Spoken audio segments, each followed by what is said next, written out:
Now, from the Bay Area's local news station, you're watching the KRON4 Morning News at 9.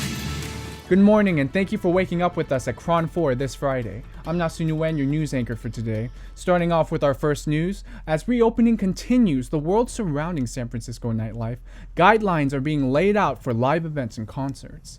Nightlife officials were excited talking about reopening. 1 week into the orange tier, San Francisco nightlife representatives are gearing up for a busy season.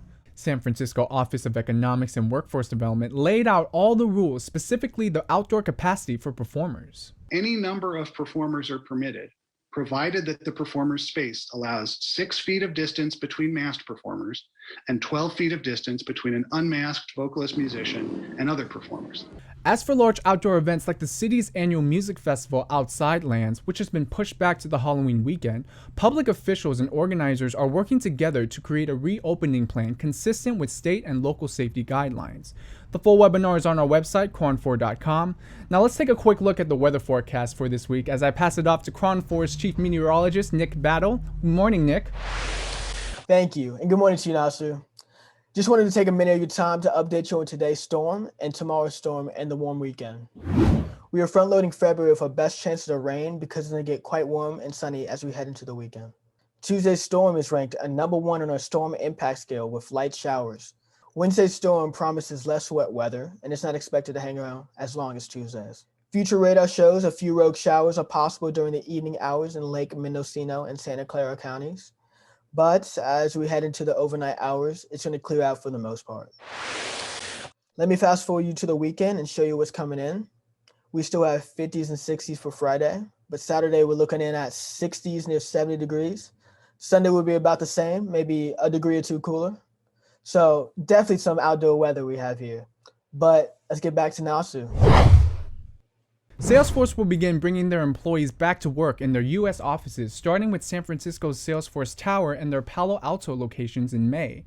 KRON4's Jonathan Sarabia has more insight with the story on location at Salesforce Tower. Jonathan? Thanks, Nasu. And although Salesforce employees can voluntarily choose to return to their offices in mid-May, they must be fully vaccinated and work in cohorts of 100 people or fewer on designated floors, with safety protocols and COVID testing on site. Eventually, they will open up capacity from 20 to 75% and allow non-vaccinated employees inside. They do say they plan to open up at full capacity at some point down the line. At the same time, they also extended their work from home option through at least the end of the year. But having the city's largest employer signal a return, even a gradual one, is good news for those downtown small businesses that have managed to survive the pandemic.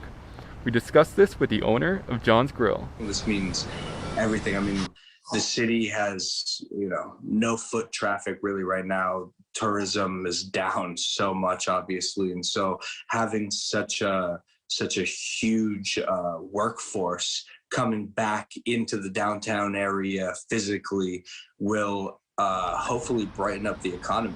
Experts say the one wild card that can shape San Francisco's economic outlook is remote work. How many people will come back full-time, part-time, or not at all? That's a picture we all could expect to take shape sometime next year when hopefully this pandemic is behind us. Reporting live from San Francisco, I'm Jonathan Sarabia, KRON4 News. Thank you so much, Jonathan. It is 9:03 a.m. and this just in, we got some breaking news in the Sunset District. Victims chase burglars after vehicle break-in at the Moraga Steps in San Francisco. Surveillance videos from homes on Moraga Street captured the victims chasing the suspect's car as it began to drive away.